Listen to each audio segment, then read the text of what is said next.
Proclamação do Evangelho de Jesus Cristo, segundo Marcos. Naquele dia, ao cair da tarde, Jesus disse a seus discípulos: Vamos para a outra margem. Eles despediram a multidão e levaram Jesus consigo, assim como estava na barca. Havia ainda outras barcas com ele. Começou a soprar uma ventania muito forte e as ondas se lançavam dentro da barca, de modo que a barca já começava a se encher. Jesus estava na parte de trás, dormindo sobre um travesseiro. Os discípulos o acordaram e disseram: Mestre, estamos perecendo e tu não te importas? Ele se levantou e ordenou ao vento e ao mar: Silêncio, cala-te. O vento cessou e houve uma grande calmaria. Então Jesus perguntou aos discípulos: Por que sois tão medrosos? Ainda não tendes fé? Eles sentiram grande medo e diziam uns aos outros: Quem é este a quem até o vento e o mar obedecem? Palavra da salvação. Glória a vós, Senhor. Queridos irmãos e irmãs da fé, que a paz do Senhor esteja em vosso lar.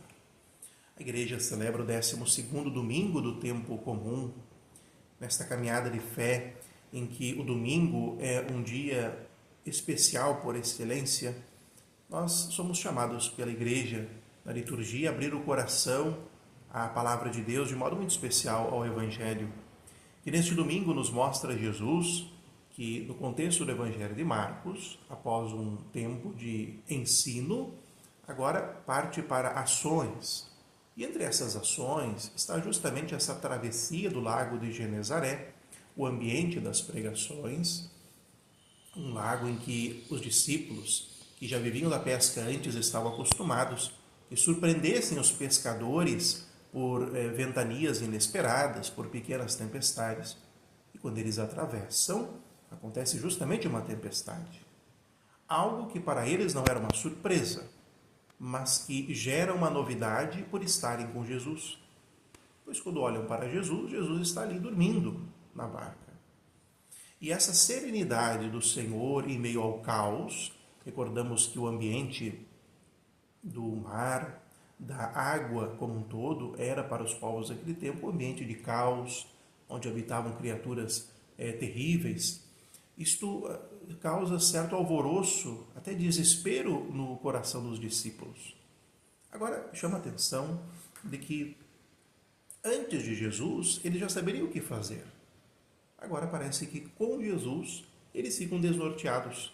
Esquecem dos dons que têm, da inteligência que dispõem para saber, mais ou menos, livrar-se do contexto daquela tempestade. E é no meio desta confusão toda que eles então instigam Jesus com uma pergunta, até com certa indignação: Não te importas que aqui morramos? Então Jesus manda tudo se calar e se cessar. E assim acontece, e o que gera no coração dos discípulos é medo. Por agora, ver que Jesus domina até o caos representado no mar. Queridos irmãos e irmãs, neste domingo, nós somos chamados a compreender de que também, nesta grande barca da igreja, ou olhando para a nossa vida pessoal e familiar, na barca que cada um também de nós constrói, queremos que o Senhor esteja nela, e Ele quer estar, e na vida da igreja está. Agora, a serenidade do Senhor em meio ao caos e à tempestade é para nós sinal da maturidade de que cada um de nós é chamado a abarcar na própria vida de fé, sabendo que estar com Jesus, viver na vida da igreja, também inclui situações de caos, de tempestade, de desorientação, e que também muitas vezes a nossa expressão de fé, a nossa oração, vai ser um grito contra o próprio Deus. Isso não significa ter menos fé, isso significa de fato ter fé.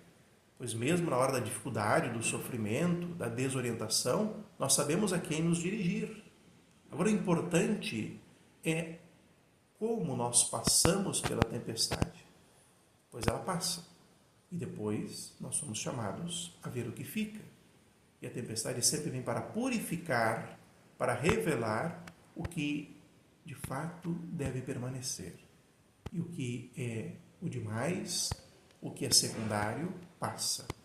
E assim foi também para os discípulos naquele contexto do Evangelho, compreendendo quem Jesus é e compreendendo que estar com Ele não excluirá para frente as dificuldades da vida. Agora eles sabem que diante das pedras da vida, eles serão chamados na missão a construir estradas. Que diante dos sofrimentos, eles serão chamados a ressignificá-los. Que diante de tudo aquilo que é sinal de pequeno, eles serão chamados a expressar o que é grande, pela graça que vem do Senhor. Que então, queridos irmãos e irmãs, temos este olhar de querer amadurecer na fé, de saber incluir também tudo aquilo que não é muito agradável na nossa vida, sabendo que, de novo, as tempestades, as dificuldades vêm para mostrar o essencial. Para isto, muita oração, muita relação na nossa vida de fé, para que desta maneira possamos melhor testemunhar o Senhor. Que Deus nos abençoe em nome do Pai, do Filho e do Espírito Santo. Amém.